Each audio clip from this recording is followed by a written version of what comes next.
extraterrestres en el pasado que les comunicaron estos conocimientos a los mayas, a los egipcios en el Perú, y que todas estas construcciones y cosas se hicieron en diferentes partes geográficas, pero al mismo tiempo coinciden en que tienen el mismo tipo de construcción y los mismos jeroglíficos o los mismos impresiones o grabaciones en las piedras y en lo que se dejaron, para que podamos nosotros entender que no fue coincidencia, sino que aquí hubo una mente maestra en la que se difundió en el planeta Tierra como si alguien hubiera venido realmente y hubiera querido dejar sus huellas para que supiéramos que ellos existen. Y esto es para nuestro propio beneficio. Muy bien. Lo que ellos llaman extraterrestres es correcto, porque cuando abrimos la Biblia confirma, de eso se trata esta serie desde que la comenzamos, a investigar qué nos revela la Biblia del mundo invisible y de las entidades espirituales que poblan el universo que nos rodea. Entonces, sí es verdad que fuimos visitados por extraterrestres, también es verdad que antes de que Adán y Eva fueran colocados en el huerto del Edén, antes de nosotros, este planeta ya estuvo habitado. Pero por favor, entendámoslo, yo jamás he enseñado que estuvo habitado por humanos, sino por los ángeles caídos de Satanás. Lucifer y sus ángeles ya existían antes de nosotros. Cuando Adán y Eva fueron puestos en el huerto, ya Satanás era un querubín caído. En Job 38, la Biblia nos muestra que cuando Dios formaba el planeta Tierra, el globo terráqueo donde tú y yo vivimos, los ángeles eran testigos de cómo Dios medía y hacía las dimensiones del planeta, la forma en la que la Tierra tenía que girar, la velocidad que tendría que tener la Tierra, la inclinación de 23 grados sobre su eje, el movimiento alrededor del Sol. Todas estas cosas ya se encontraban en la Biblia. Entonces lo que ellos llaman aliens extraterrestres son los ángeles caídos, que solo la Biblia es el único libro de todos los libros sagrados que existen y de los billones de volúmenes de literatura que inundan las librerías del mundo, es el único libro que nos abre las puertas y nos corre las cortinas del mundo espiritual. Y esto es lo interesante, lo maravilloso, que a nosotros, dice el libro de Efesios capítulo 1, Dios le ha agradado a nosotros, a su familia, revelarnos el conocimiento de su voluntad. Qué increíble, qué privilegio tenemos como hijos e hijas de Dios, de saber que podemos conocer los misterios donde la ciencia no puede entrar y donde el mundo se encuentra ahorita. ¿Y qué pasó con esos misiles? ¿Y será la tercera guerra mundial? ¿Y en qué momento de la historia nos encontramos? Guerras y rumores de guerras. ¿En qué época exactamente Jesús dijo que Él venía? ¿Qué señales hay de la venida de Cristo? ¿Cómo se va a continuar desarrollando geopolíticamente el Medio Oriente y Europa? Todas estas preguntas las contesta la Biblia. Gracias a Dios. ¿Para qué? Para que no estemos en tinieblas, para que no se nos apodere de nosotros el temor, para que no estemos confusos ni estresados. Al contrario, Jesús dijo, he aquí, se los digo todo, para que cuando suceda no tengan miedo. Entonces todo lo que pasa, Jesús lo dijo. Y esto, Jesús lo dijo, aquí está con anticipación. Y esto nos habla que hay alguien detrás de la historia, controlando la historia. Y el mensaje es, no tengan miedo, mi paz les dejo, shalom. Mi paz les doy, tranquilos. Por nada estén afanados, por nada estén afanados. No se afanen por su vida, qué han de comer, qué han de vestir, dónde han de vivir. Por nada estén afanados. Traigan sus peticiones delante de mí, dice Dios, Filipenses 4, 6 y 7. Híncate, hazme conocer tu corazón. Derrama tu ansiedad delante de mí, dicen los salmos. Hazme conocer tus temores, dice el Señor. Cae dentro de mí. No más con el pastor. Ay, pastor, ore por mí. Primero, ¿ya usted oró a Dios? Porque en el momento y con la actitud que usted viene, doña Chole, me habla que usted es una incrédula y que cree que yo soy Dios y que mi oración la va a sacar del pozo de la desesperación. Claro que voy a orar por usted, pero usted tiene que poner su confianza no en el pastor, sino en el Dios creador de los cielos y la tierra. Muy bien. Entonces, sí, el universo sí está poblado. Como me dijo un experto en ufología de los ovnis y ovniología, ya le están llamando hasta una cierta pseudociencia a este fenómeno ovni, es que ustedes los cristianos no creen en los extraterrestres, ni en los ovnis. Dije, jamás, jamás, jamás, jamás. Bueno, yo no sé quién ha predicado eso o a conferencias, pero nosotros jamás hemos negado que haya ovnis y que haya fenómenos o que haya extraterrestres. Nunca, al contrario. Lo que parece que es un objeto volador no identificado, el problema es que ustedes creen que no están identificados. Nosotros no podemos negar que ahí hay un fenómeno en el cielo. Y que, por ejemplo, el astronauta Cooper, que le dio varias vueltas a la Tierra, él cuando bajó a la Tierra, un astronauta con integridad moral, ¿verdad? Y no estaba marihuano ni se metió chochos allá arriba en la nave espacial, bajó y dijo a la NASA que había visto una luz luminosa como un platillo que se acercó a la nave espacial y que desapareció. Y él confirma, ¿verdad?, que era una nave no identificada. O sea, hay cantidad de gente con integridad que ha visto este fenómeno y hay personas, inclusive que los psiquiatras están examinando, que fueron raptados por extraterrestres y que coinciden en sus testimonios de que estas personas confiesan de que fueron objeto de un experimento sexual en el platillo volador. Entonces, todas estas cosas que están pasando tienen una explicación no para el mundo. El mundo cree que son marcianos, jupiterianos o venusianos. Nosotros sabemos que esos extraterrestres que los científicos, los astrólogos del canal Discovery Channel y todos los que están tratando de investigar les llaman extraterrestres, para nosotros son esos ángeles que se rebelaron contra Dios, que están rodeando el planeta Tierra porque se acerca el momento en que van a ser encerrados por toda la eternidad y que vienen porque el tiempo les es contado con más poder y con más fuerza para engañar más y más al ser humano y volver locos a los seres humanos y estresarnos y atormentarnos mentalmente para que se suicide la gente, para que viva estresada. Ahorita la enfermedad más grande del universo es el estrés.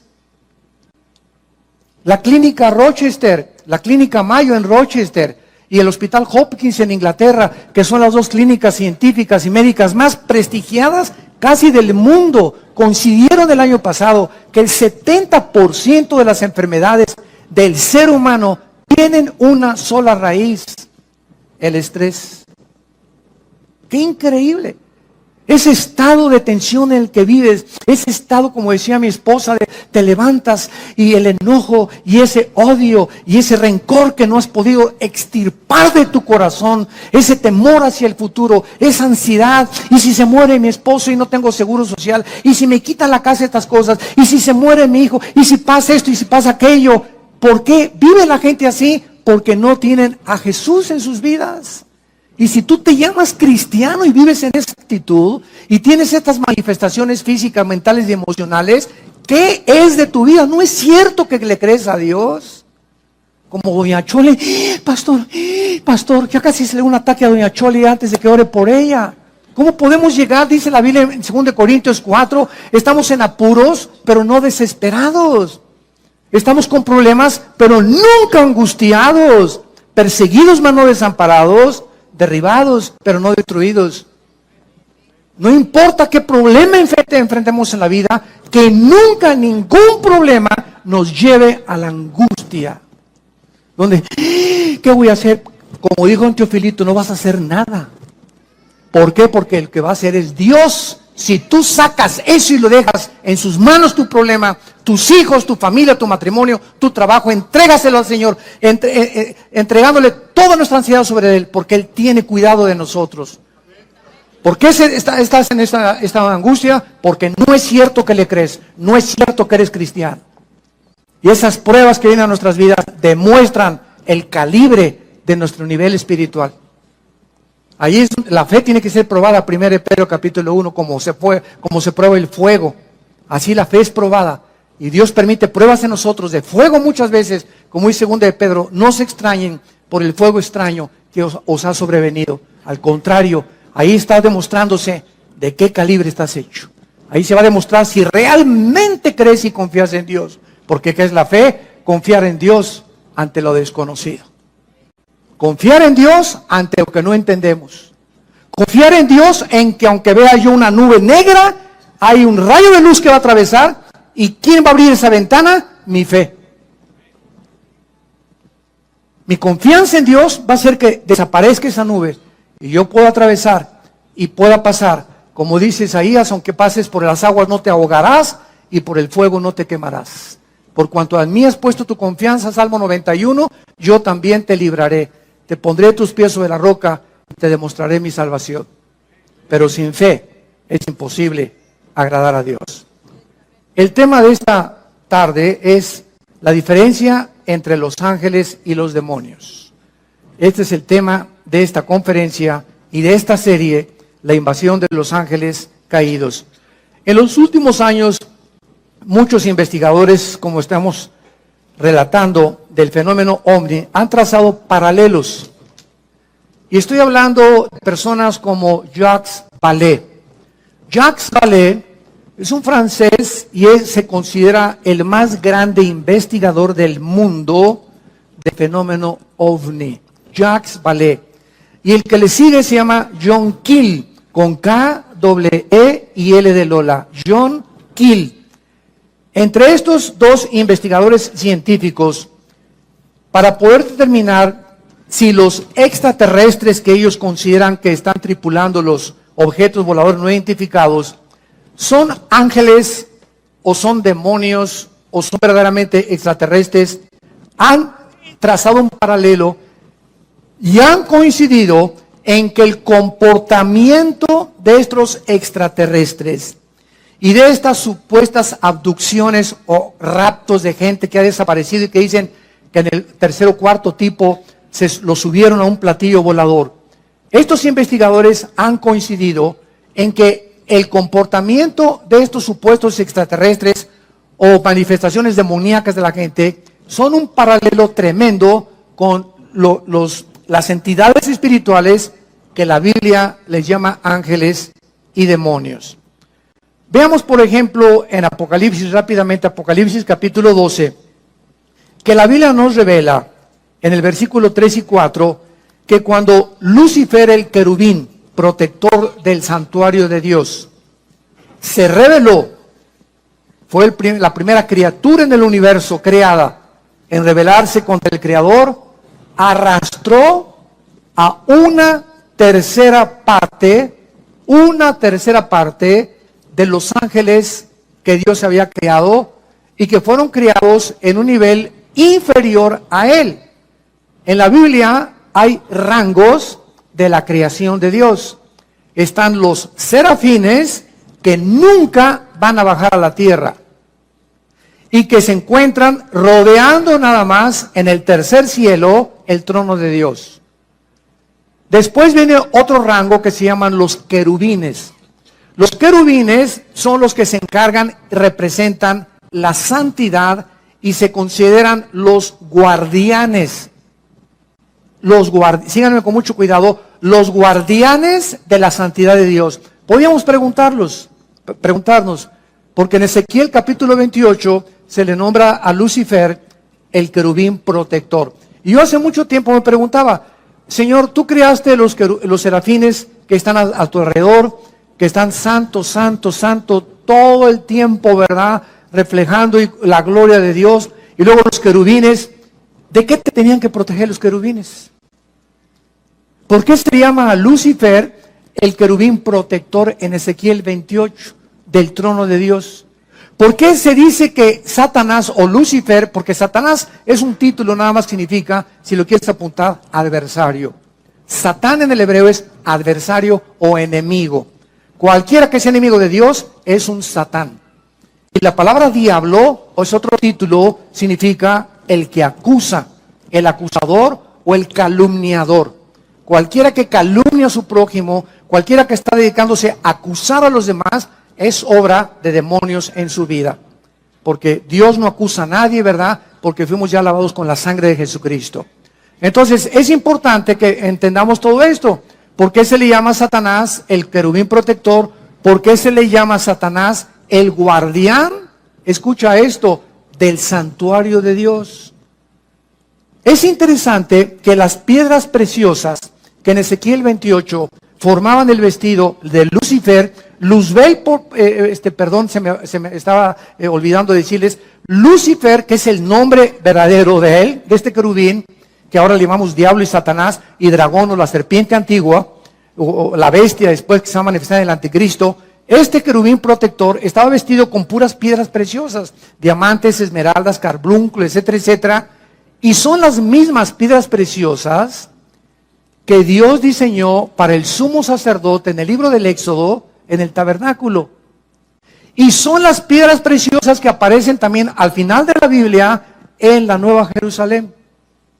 Entonces, esto nos habla que el Lucifer era el guardián de la santidad de Dios, el que cuidaba el santuario de Dios, el que dirigía la alabanza del universo a Dios, y era el sumo sacerdote. Escuchen lo que les estoy diciendo, era el sumo sacerdote del santuario de Dios en el universo.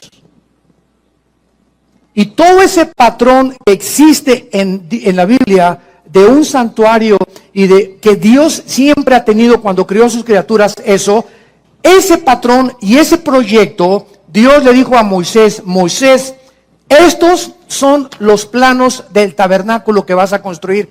Yo soy el que diseñé y hazlo conforme a todo lo que te estoy diciendo. Y lo que Moisés hizo en el tabernáculo, un atrio, un lugar santo, un lugar santísimo, es exactamente el templo que continúa existiendo en el tercer cielo. Ahora, esto es interesante porque en el libro del Apocalipsis encontramos a Juan que dice, y se abrió el cielo y vi las almas debajo del altar. Apocalipsis capítulo 6. Y se abrió el templo de Dios y salieron truenos y relámpagos. Y continuamente en el Apocalipsis, Juan cuando subió, esto fue en el tiempo después de Cristo, estaba viendo un santuario y un templo en el cielo. O sea, nunca, aún con la rebelión de Lucifer, nunca ha dejado de existir este santuario de Dios, porque desde que Dios creó a las criaturas, las creó para que entendiésemos que no somos dioses, ni los serafines, ni los querubines, ni los ángeles, ni los seres humanos, y que Dios nos ha creado lo que ha creado para que siempre le adoremos y nos postremos delante de Él. La pregunta es la siguiente: si antes Lucifer no había caído en pecado, ni ninguno de los ángeles habían caído en pecado, ¿qué necesidad había entonces de cuidar a Dios y de cuidar la santidad de Dios? ¿No es verdad? Es una pregunta bastante válida. Y la misma pregunta la hacemos cuando Dios crea a Adán y Eva. Cuando Dios crea a Adán y Eva en el capítulo 2 del Génesis, no había pecado, ¿de acuerdo? Amén. Pero Dios le dice a Adán, quiero que cuides el huerto y que lo labres. Yo leía, me acuerdo hace algunos años, ¿cuidado de qué?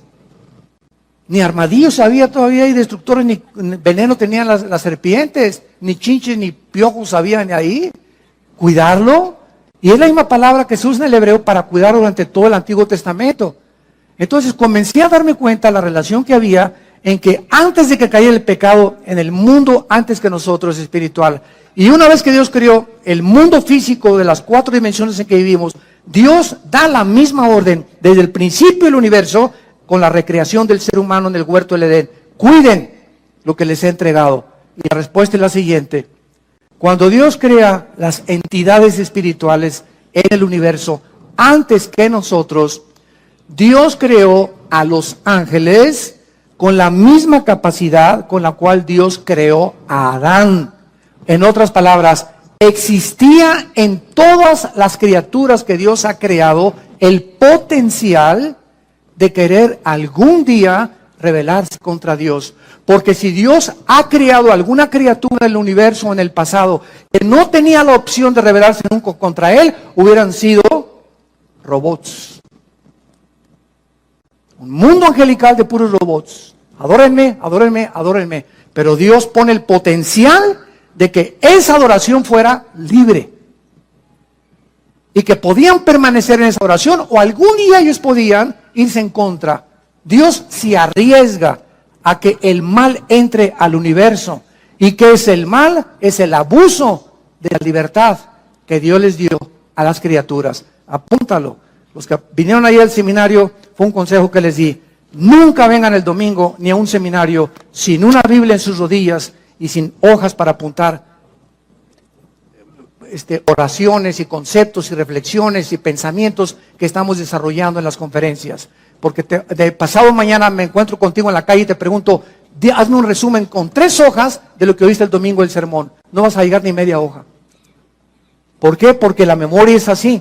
Pero cuando el estudiante de la Biblia, el estudiante de Dios, aquel que quiere compartir esto, llegaron en la noche, mi amor, mira, oí esto y esto, pero aquí lo tengo apuntado porque esto me pareció interesante, esta fecha me pareció interesante, etcétera, etcétera, y vas teniendo tu librito de tus apuntes, no te imaginas la cantidad de conocimiento que vas a tener.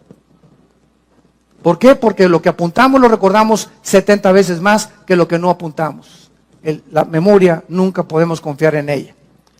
Muy bien, entonces vemos nosotros que Dios crea entidades espirituales con el potencial de rebelarse, y así lo hizo Lucifer. Y cuando viene esta rebelión en el cielo, se va a la tercera parte de los ángeles, dice Apocalipsis capítulo 12, apareció otra señal en el cielo, versículo 3. He aquí un gran dragón escarlata, que tenía 7 cabezas y 10 cuernos, y en sus cabezas 7 diademas. Su cola, aquí está, arrastraba la tercera parte de las estrellas del cielo. El 85% de las veces que la Biblia menciona estrellas, se refiere a los ángeles caídos. El 85% de las veces. Y de acuerdo al contexto, muy pocas veces cuando se refiere realmente a las estrellas que brillan. A los ángeles caídos se les llama estrellas la mayor parte de las veces en la Biblia. Satanás arrastraba la tercera parte de las estrellas. Y es lógico que no era literal estas estrellas, imagínense nada más. ¿A dónde las va a arrastrar, verdad? Se descompondría la gravitación del universo si Satanás hubiera jalado las estrellas literales. Y dice la Biblia, y el dragón se paró frente a la mujer que estaba para dar a luz a fin de devorar a su hijo. Muy bien, entonces aquí encontramos en el Antiguo Testamento de qué forma los ángeles caídos se rebelan contra Dios, ahora son enviados a este planeta, y en Deuteronomio capítulo 32, Dios les asigna a estos ángeles caídos un nombre. Y uno de los nombres que Dios les asigna a estos ángeles caídos es uno de los títulos, no nombres, títulos de Yahweh. Yahweh es su nombre. Elohim no es su nombre. La palabra Elohim, al terminar en im en el hebreo, implica plural. Entonces, cuando oímos Elohim, es un título que se le da a Dios, pero también Elohim se aplica en el Antiguo Testamento a los gobernantes y a los ángeles caídos. Cuando Satanás tentó a Eva, en Génesis capítulo 3, Satanás le dijo a Dios, porque serás como Dios, se tradujo Dios singular, pero la palabra hebrea es, serán como los dioses. Apúntalo en Génesis 3, es Elohim, cuando Dios, capítulo 3 de Génesis, serás como Dios, serán como los dioses, dice en el original hebreo. En otras palabras, en 2 Corintios 4:4, se le llama a Lucifer el Dios de este mundo. Entonces, el mismo diablo lleva el nombre de Elohim. Entonces, Elohim no habla de nada más que de un poder, una autoridad que tienen ciertas criaturas o entidades espirituales en el cielo. Por eso Satanás le dijo a Adán y Eva, serán como los Elohim, o sea, como todos los dioses o todas las criaturas poderosas que poblan el universo. Pero hay un solo Dios vivo y verdadero. Shema Israel, Adonai Elohim, Adonai Echad. Dice Deuteronomio capítulo 6, que es el dicho de todos los rabinos judíos. Shema Yisrael, Adonai Elohim, Adonai Echad. Echad en el hebreo es uno solo. O sea, tú eres, oh Israel, un solo Dios. Por eso el judío no nos entiende a los cristianos que tenemos el Padre, el Hijo y el Espíritu Santo. Porque para ellos Dios, para ellos somos una blasfemia nosotros. Para el judío ortodoxo, que creemos que ellos creen que tenemos 3 dioses, sin entender la pluralidad del nombre de Elohim. Muy bien, entonces estos ángeles se rebelan contra Dios, y en el Nuevo Testamento, en Efesios 6, versículo 12, el apóstol Pablo nos da una revelación más exacta de la organización de los ángeles caídos. Y dice el apóstol Pablo en Efesios 6:12, no tenemos lucha, en otras palabras, miren seres humanos, miren mis muchachitos, nunca creas que el que te quiere matar es tu enemigo, nunca creas que tus vecinos que te traen coraje es tu enemigo, nunca creas que los celos de tu novio porque tienes otra novia es tu enemigo. Nunca nosotros vamos a comenzar a elevarnos. No se queden aquí aterrizados en el mundo material. No tenemos lucha entre sangre y carne. Realmente la lucha no es entre palestinos y entre ISIS y entre los sirios y entre Estados Unidos contra los rusos. Hay poderes invisibles que están influyendo en el planeta Tierra para incitarnos a los padres contra los hijos contra los padres, para el divorcio, para que veas a tu esposo como un armadillo, para que veas a tu esposa como una lagartija, para que critiques los sistemas y todo, para que se levantes contra el gobierno. Hay poderes espirituales en acción, operando para inducirnos a abortar la misión que Dios nos ha encomendado. Y estas huestes espirituales que poblan el universo tienen el principal problema, el principal objetivo de tratar de denigrar en el ser humano que habita este planeta la imagen y semejanza de Dios. Vamos a comenzar a comprender esta guerra espiritual.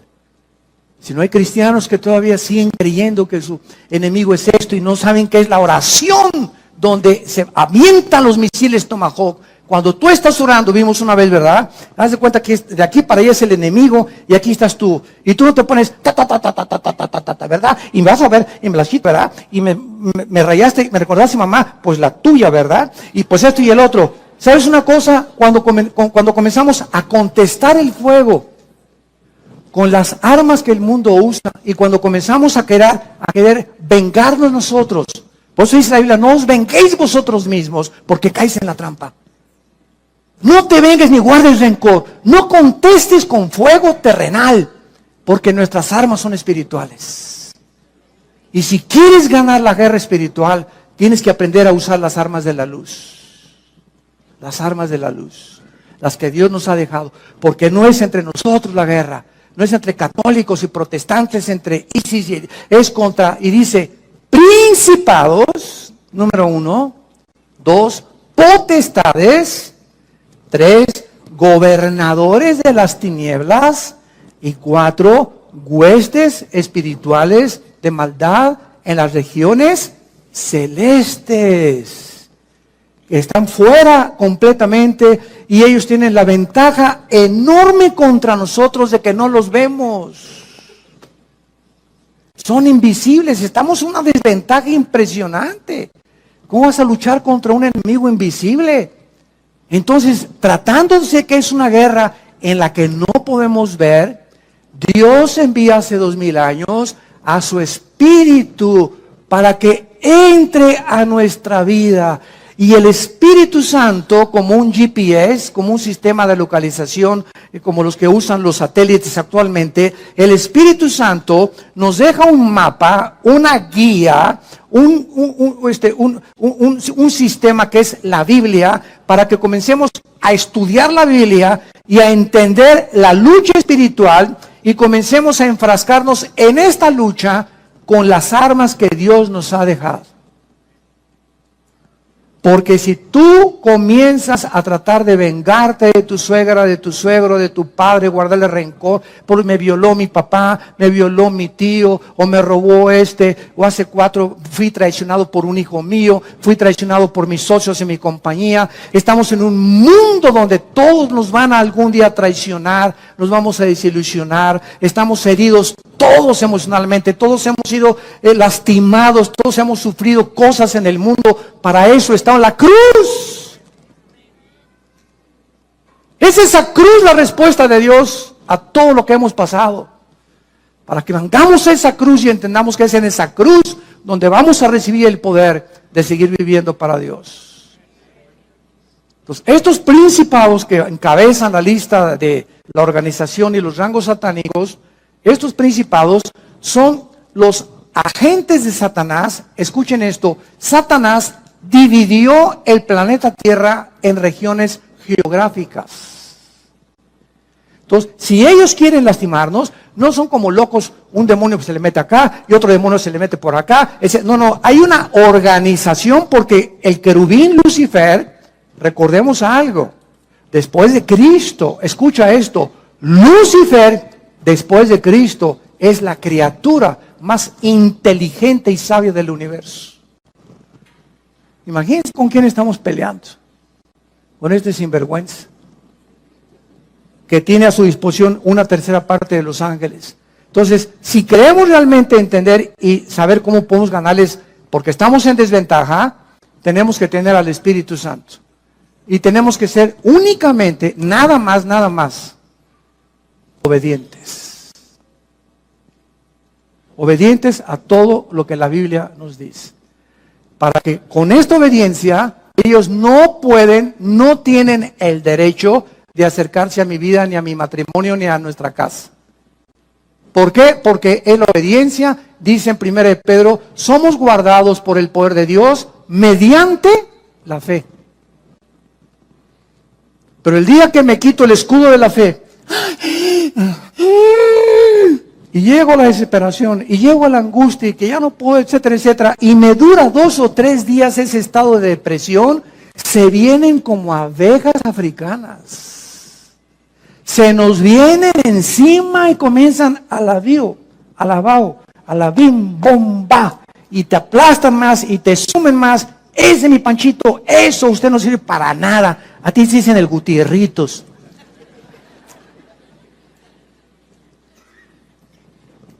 Cualquier ser humano que permita un estado de depresión, estamos hablando de cristianos, porque el mundo es su manera normal de vivir.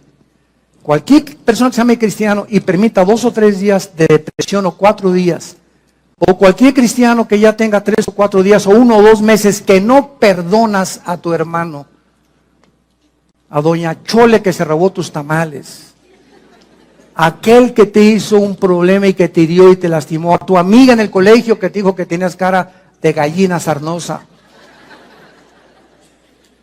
No podemos los cristianos darnos el lujo de guardar rencor contra nadie. Todos los pastores, ayer le decía un pastor, ¿verdad?, que nos visitó, me platicaba que pues que tenían una división en un estado aquí de México, y le dije, mira, todos los pastores, todos, no hay ninguna excepción, tenemos forzosamente algún día que ser traicionados, calumniados y perseguidos. ¿Y sabes por qué? Porque a través de eso nos acercamos más al corazón de Jesús. Para identificarnos más con el despreciado y desechado entre los hombres, varón de dolores, experimentado en quebranto. Entonces todo eso forma parte del ministerio. Dije, no se desanimen, forma parte del ministerio. Que nos lastimen, que nos calumnien, no te amargues. Es el único consejo que te doy. No te amargues, no guardes rencor. Nosotros hemos sufrido muchos tipos de estas cosas. Este viernes pasado que llegamos, mi esposa y yo, fui a desayunar con mi hermano Alejandro, el que es director del ITI. Fuimos a desayunar ahí en Toluca. Y hace muchos años un grupo de personas, ¿verdad?, ahí en Toluca, ¿verdad?, que no se imaginan todo lo que dijeron contra nosotros. Y bueno, nos colgaron así como en un tendedero horrible. Y yo siempre les he dicho a los pastores y a todos, el secreto es perdonarlos y no guardar rencor. Pues estábamos desayunando mi hermano y yo hace como 2 o 3 días, y pues nos encontramos un grupo de este personal, ¿verdad?, que pues tuvieron dificultades con nosotros, y lo primero que hicimos nosotros fue, y nos encantó, después lo comentaron mi hermano y yo, ¿cómo están? ¿Qué tal? Bendiciones todos, ¿verdad? Y estaban así un poco asombrados de que tuviéramos esa actitud nosotros. Entonces, cuando te enfrentas a tus enemigos que te han lastimado, que te han hecho algo, y tú no tienes nada contra ellos en tu corazón, ¿sabes una cosa? Eres libre. Eres libre. Pero mientras tengas algo contra alguien, es como un cordón umbilical que lo tienes y vas a Acapulco y ahí traes el odio, ahí lo traes detrás de ti. Y a donde quiera que vas, ahí lo traes. Así lo puedo representar. Así lo vi espiritualmente hace un tiempo. Y el momento que lo perdonas, cortas ese y ya, mientras, ¿por qué no voy a estar acordando de lo que me hice hace 3 meses? Que tengo unas cosas más interesantes que pensar. Pensar más positivamente, como decía mi esposa hace un ratito, llenarnos de pensamientos positivos, levantarnos en la mañana, Espíritu Santo, a la alegría, ven alegría, qué lindo, lindo, sol, y no estar con los pensamientos, lo que me hiciste, lo que me hiciste, lo que me hiciste. Cómo nos envenena el rencor y la amargura. Entonces, los principados están encargados de las naciones. Apúntalo. Venimos a Daniel capítulo 10. Veamos todo esto bíblicamente para entender la guerra espiritual, y vamos a acabar entendiendo, ¿verdad?, que hasta con los ovnis vas a soñar. Pero ya vas a saber quiénes son. Dice en Daniel capítulo 10, esto fue escrito hace 2000, apúntalo, 600 años. Ahí en el libro de Daniel, en el primer capítulo pone junto a Daniel, hace 2600 años se escribió el libro de Daniel. O sea, 600 años antes de Cristo. Y en el capítulo 10, este libro es uno de los pocos libros en la Biblia que nos revelan y nos corren las cortinas de la guerra espiritual. Es precioso el libro de Daniel. Ya lo vimos todo versículo por versículo. Daniel estaba muy preocupado en el tiempo de los persas, o sea, los iraníes. Acordémonos que hasta 1935, el nombre que aparece en la Biblia como Persia es el Irán del siglo XX. Irán en la Biblia aparece con el nombre de Persia, porque en 1935 se le cambió el nombre de Persia por el Shah de Irán a Irán. Entonces, Daniel se encontraba bajo el imperio de los persas. Los persas son los que vencieron a los babilonios, a Nabucodonosor y a sus parientes y descendientes. Después de los persas vinieron los griegos, Alejandro el Magno, y después el imperio romano. Entonces, Daniel se encontraba en el segundo imperio, el imperio de los persas y de los medos, que eran los iraníes. Y dice el capítulo 12, en el versículo 11, para comenzar a tener estos antecedentes, que